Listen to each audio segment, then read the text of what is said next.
Se llama iconología a la rama de la simbología y de la semiología que estudia las denominaciones visuales del arte, por ejemplo, la representación de las virtudes, vicios y otras morales o naturales, con la figura o la apariencia de personas. La iconología examina las alegorías, los signos, los emblemas que utilizan los artistas en sus representaciones plásticas. De hecho, también investiga los usos y las funciones de estas representaciones. La iconología se ocupa del origen, transmisión y significado profundo de las imágenes y también se apodera de todas las manifestaciones del arte. La iconología ha introducido una nueva concepción de la historia del arte. El arte ha dejado de ser un objeto que atrae por su belleza formal, se ha vuelto un punto de cita obligado para conocer el pasado histórico.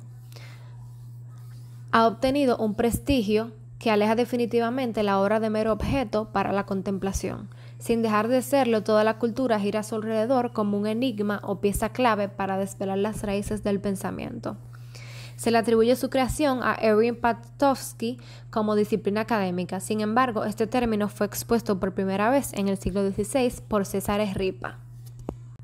Hermetismo. La filosofía hermética es muy profunda y creó una tradición que se desarrolla a lo largo del tiempo, siendo su base fundamental el ocultismo práctico. Bajo la premisa filosófica de los antiguos egipcios, Hermes Trismegisto fue un maestro que supo hacer renacer la antigua filosofía y magia egipcia. Siendo un recopilador de tales artes, la filosofía hermética tuvo una tradición que siguió una línea de iniciaciones muy antigua, parecida a la de los Rosacruces y a la de las otras escuelas. El principio fundamental de esta filosofía era que los miembros permanecían ocultos. El ocultismo de estas órdenes herméticas era sagrado y nadie podía violar el secreto. Así es que muchas enseñanzas se transmitían dentro de la orden hermética. Muchas palabras y pensamientos fueron inspiradores no solo para los mismos practicantes de hermetismo desde el inicio de la orden hasta nuestros días. Se sabe, además, que muchos inventores y científicos pertenecían a la orden hermética. Es por eso que muchas ideas que parecen originales tienen su razón de ser en el hermetismo. Entre ellas, todos los descubrimientos que realizó la ciencia referidos a la química, ya que el hermetismo era muy aficionado a la alquimia y por lo tanto tenía conocimientos muy avanzados que luego la ciencia pudo descubrir. La teoría hermética ha sido una influencia decisiva en diversas corrientes filosóficas, religiosas y esotéricas, así como en el arte, principalmente en la literatura, la música y la pintura, teniendo gran importancia durante el Renacimiento y la Reforma. La respuesta a por qué el hermetismo fue tan estimado en el Renacimiento es sencilla: su exaltación del ser humano. Frente a las corrientes gnósticas que despreciaban toda relación entre el hombre y la naturaleza, el hermetismo enseña que el cosmos ha sido creado para que el hombre, a través de aquel, pueda contemplar al Creador. El éxito del hermetismo filosófico en el Renacimiento vendrá dado por su dual condición de mística intelectualizante favorable a la intervención de Antropos en el mundo material.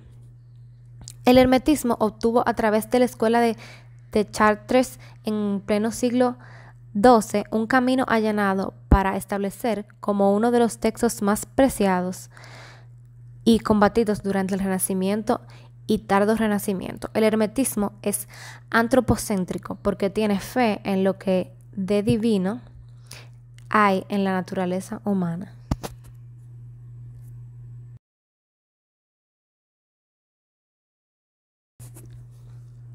Hermetismo y la arquitectura. ¿Cómo se relaciona el conocimiento hermético con la arquitectura? Para comprender esto, tenemos que buscar un común denominador, las matemáticas y la geometría, y así lo comprenderemos mejor. Las matemáticas y la belleza. Pitágoras fue el primero en sostener que los números son el principio de todas las cosas existentes. Pitágoras concibió una forma de ver el universo estético-matemática. De él, las cosas existen porque están organizadas y se organizan porque obedecen a las leyes de las matemáticas. El hombre no inventa el número, como creen los modernos, ni las operaciones aritméticas. Muy al contrario, el ser humano ha sido creado de conformidad con esas proporciones y más bien lo reconoce ya que es anterior a él. Desentrañando los planos de un Dios creador, geómetra y arquitecto que utiliza los números y las figuras geométricas para realizar su obra y revelar a la inteligencia humana las leyes con las que diseña su creación. La tradición hermética acoge este sentimiento de la escuela de Pitágoras, el cual lo recibió a su vez de otros sabios presocráticos, así como de los antiguos persas y egipcios.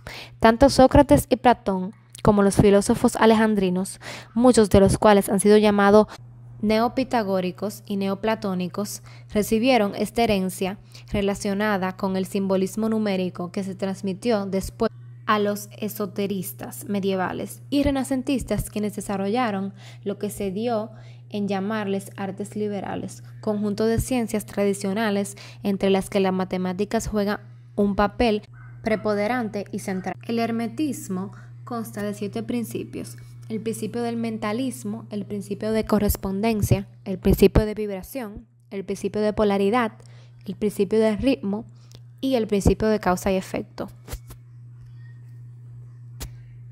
En la arquitectura hermética, los espacios amplifican todo lo resuelto y lo no resuelto. Se dividen en eros, que significa vida, y thanatos, que significa muerte. En el eros se le hace el culto a la vida, donde predomina la luz. Los lugares son limpios. Los templos solares son de forma circular y apuestan por la vida, mientras que en el thanatos predomina la muerte y consta de altares de sacrificio, figuras sagradas, olor a cementerio, hay dolor y sufrimiento en su ambiente y existen altares de sacrificio. Como ya sabemos, el hermetismo está complementado con la alquimia y los principios de Pitágoras. Aquí podemos ver el Panteón de Atenas, que es el más claro ejemplo de la utilización del número áureo en el arte, ya que su fachada es un rectángulo áureo. También sabemos que el hermetismo está profundamente ligado con la mística intelectualizante y el cosmos. Así podemos ver en la constelación de Orión, como vemos en la pirámide de Giza, que es un reloj astrológico. La manecilla del reloj es la mirada de la esfinge y da vuelta aproximadamente cada 26.000 años. La pirámide es un elemento sagrado de valor hermético de vida sagrada. Arquitectura neoplatónica. El pensamiento platónico fue una influencia de importancia en la teoría arquitectónica de la antigüedad. En el humanismo, este interés se mezcla con el pensamiento neoplatónico, que defendía la claridad de formas y proporciones. Así, la arquitectura se convirtió en una disciplina tan intelectual como práctica. El pensamiento neoplatónico y las estructuras protoclásicas coexistieron un tiempo antes de que León Battista Alberti las implantara en sus edificios y tratados. Reconociendo su deuda con el mundo clásico, Alberti valoraba la virtud cívica por encima de todas las cosas. La arquitectura era un medio para alcanzar y hacer demostrar de ella, por tanto, debía ser precisa y capaz de transmitir ideas avanzadas sobre los hombres, la sociedad y su relación con lo divino. Del análisis de los monumentos antiguos y de las fuentes literarias y filosóficas se desprende la importancia de las proporciones, del número, de la medida como fundamento de la belleza arquitectónica. De estas mismas fuentes los arquitectos deducirán los conceptos de originalidad y grandiosidad, que serán incentivos esenciales para el desarrollo de la arquitectura renacentista. En la teoría arquitectónica, el arquitecto se muestra de acuerdo con la filosofía neoplatónica de su época. Para ellos, el universo está regido por las leyes en las que se manifiestan la omnipotencia de Dios. Las relaciones armónicas de medida de la obra humana deberían ser o reflejar la armonía divina del universo. La idea renacentista de belleza y perfección se basa en un racionalismo orientado matemáticamente, de forma que la teoría de la proporción intenta llevar a un denominador común el canon de las proporciones del cuerpo humano y las leyes matemáticas de las formas geométricas básicas, como la circunferencia y el cuadrado, y expresarlas en las reglas de proporción de validez universal. La proporcionalidad matemática del conjunto arquitectónico, planta, alzado, columnas, capiteles, entablamentos y cornisas, convierte los edificios del Renacimiento en estructuras racionalmente comprensibles, cuya estructura interna se caracteriza por la claridad. A partir de este momento, el artista se educa en las medidas y proporciones del modelo clásico y aspira a la objetivización del proceso creador, a la codificación científica de lo estético. Ya no se apoya, como los maestros medievales, en las fórmulas que pasaban de mano en mano, sino que intenta integrar su labor en un extenso sistema artístico teórico y fundamentarla racionalmente. En esta época se publicarán los primeros tratados de arquitectura que, como Vitruvio en la antigüedad, codificarán los conocimientos arquitectónicos de la época. Los palacios renacentistas florentinos adoptan la forma cerrada de un bloque, con pisos bien diferenciados, ventanas repartidas regularmente y recintos de altura uniforme, sin tener en cuenta la distinta función de las estancias. La torre medieval ha desaparecido, aunque en ellos es reconocible la tradición medieval de los palacios toscanos medievales, y el edificio se funde con el paisaje, asentando un sencillo cubo sobre un zócalo, una loggia abierta que forma una terraza tendida en torno al bloque cúbico de la casa.